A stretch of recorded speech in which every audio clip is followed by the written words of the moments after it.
All right, this is part 2 of the weekly reading for March 25th to April the 1st. So I filmed this on 2 separate days. I was trying to squeeze it in just before I was teaching an adult improv class yesterday. And then the first person arrived, so I needed to cut it short. So I still have the other 2 cards to go over. My dog Chewy here keeps putting his butt really close to the table, and we keep getting some jiggling. So I apologize for any disruption that Chewy may cause. Okay, Chew, sit. Good. Okay, good boy. All right, so the next card is discombobulation. Now you can see that it's like a circus going on in the card. I'm going to pull out some different elements that are standing out for me this evening. So we first have the lion energy that is very present.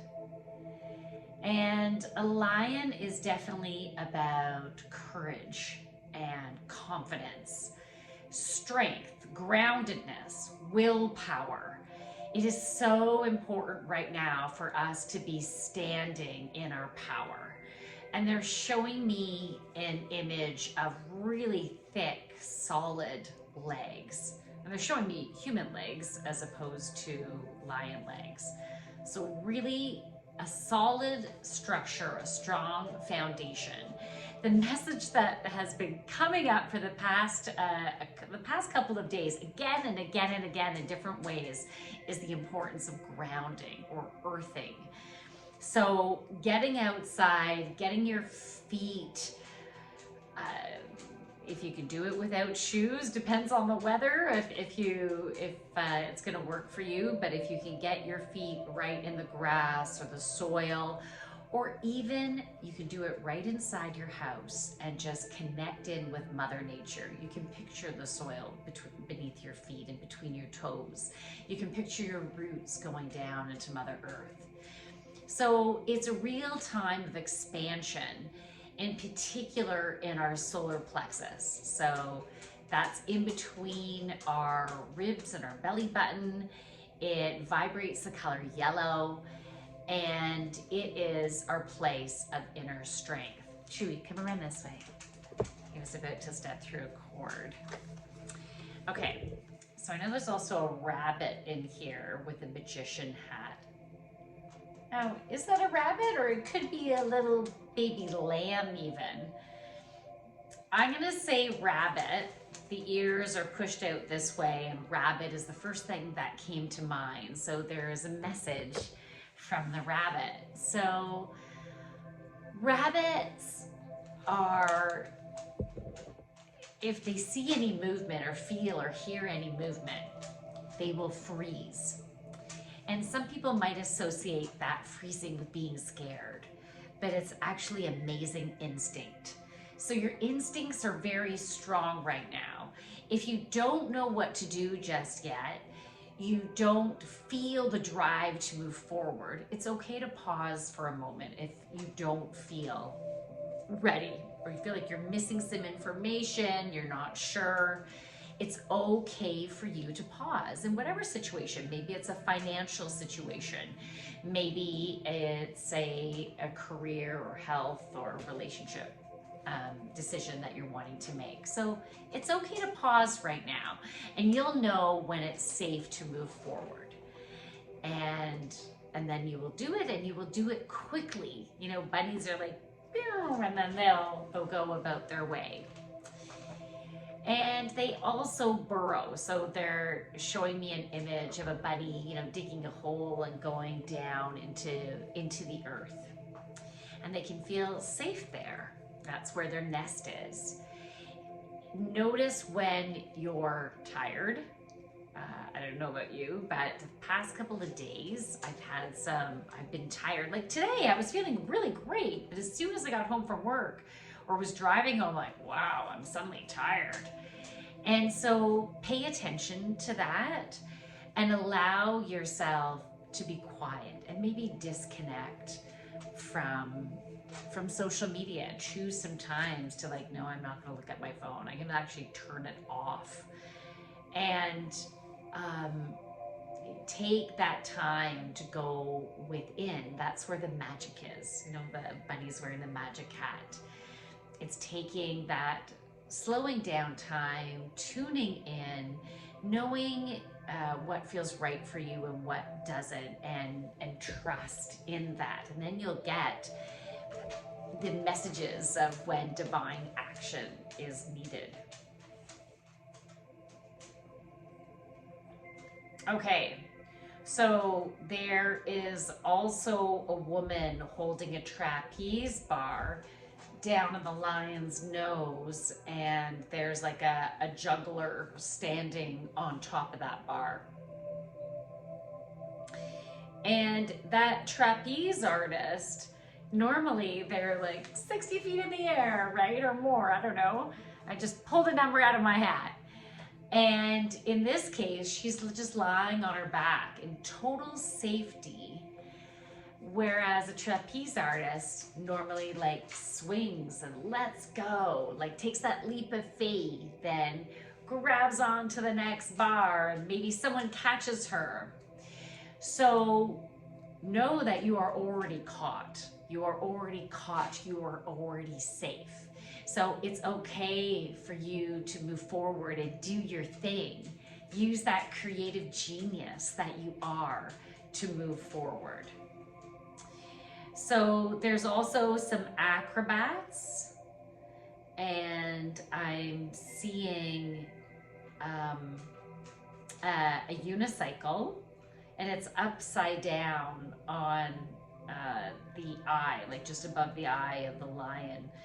So this, like the circus it's all over the place, and you might feel that life has been that way, a little discombobulated, not feeling totally safe and in your usual flow. I think before COVID, we could pretty much rely on certain things more, on life to be a certain way. But since COVID, you can't really rely on much. Like the world, it just seems that who knows what is going to happen on any given day for any of us. And it's actually a good thing because we're going through a readjustment. Individually, we're going through a recalibration, but also the collective overall, together, we're all going through almost like a reinvention of communities, of society, on the way things are going to flow. There's shifting that's been happening and will continue to shift. And the better we can flow, even though we might feel unsafe. This unicycle is upside down. You know, the acrobats doing crazy things. We could focus on the danger. We could focus on the fear of not knowing the way things are going to work out. Or we can focus on doing our thing, following our heart, being our creative selves, and trusting that we are safe, right? We are safe. We were already caught. You know, just like with that trapeze artist, we're already caught either within our partner's arms or within the net or whatever it is. So finding the ease, the peace within maybe not knowing where things are going to go, not knowing how things are going to turn out, but knowing everything is going to be okay. The final card, you know, it made me think about my adult improv class that I did last night. And by the way, there is no class on Easter. So if you're still interested in joining my improv class, you've only missed one class, and I can, what do you call it? Retroactive? No, what do you call it? Anyways, I can deduct that first class if you're still interested in joining. So you can let me know. Okay. Yeah, what was I going to say? I was going to say something about the adult improv class that card reminded me of. Well, in improv, you need to trust that whatever happens, you can handle it. And so while you're laughing and playing and having fun, you're getting practice in moving forward despite fear and trusting that you are safe, and then realizing that even though you might have had some stressful thoughts coming up, you walked through them and then you were okay. And the more we can get practice in doing that, the more you get, it helps you in all areas of your life to be able to flow better. Okay, so the last card, I love this. And this is the second time I got this message this week. I got the same message as either yesterday or the day before. Give us this day our daily cake. Oh yeah, it was yesterday. I took my son to Walmart because we needed to get a shirt, like a nice dress shirt for photos. And as he was trying stuff on, I was looking through some fun t-shirts, and one was "Life is short, eat your cake." And my Aunt Honey, when she passed, she came to me in a dream and she said, "Jackie, eat your dessert." It was something like that. And she always ate a dessert. She always ate like several desserts. She loved desserts so much. She would live for the Mandarin where she could go to the dessert table, right? She loved desserts. So she came to me after to say, like, live life, have your dessert. And I do believe it's about us finding balance. But you know what? I can put so much pressure on myself, maybe you can relate to this, about doing the right thing. And fear will come up about me doing something harmful to my body. And so when I decide if I'm going to do something, I usually do some type of muscle test or pendulum, and just, I want to connect in to make sure that this is safe. But I don't know if you noticed, as I was explaining that, it was almost like in a place of anxiety. I gotta figure this out. I don't want to do anything wrong. So that's where the issue lies, in the worry, in the anxiety about something not working out or making a bad decision, not being good enough. That's where it lies. But if you truly want to do something, if it's in your heart and you feel like it would be fun, and you can listen to that, go forward. It's about finding balance. So we can have fun and having a glass of wine, but maybe having 6 or every night 6, or I'm putting that as an example. Maybe that's not balance for you and your body. So how is your body behaving? What happens when you do certain things, experience certain things? What happens for you? And it doesn't have to be about food, or it could be about exercise. It could be about how you're giving to this person, and this person, and this person, and then you want to do this and this and this, and then you get so exhausted that you get sick again. So it's about finding the balance and joy. So saying yes to things that will bring you pure joy, but leaving out the guilt and anxiety. When we're going to do something so fun, we want the ultimate joy-filled vibration radiating through every cell of our body so we can get the absolute benefit of indulging in that experience.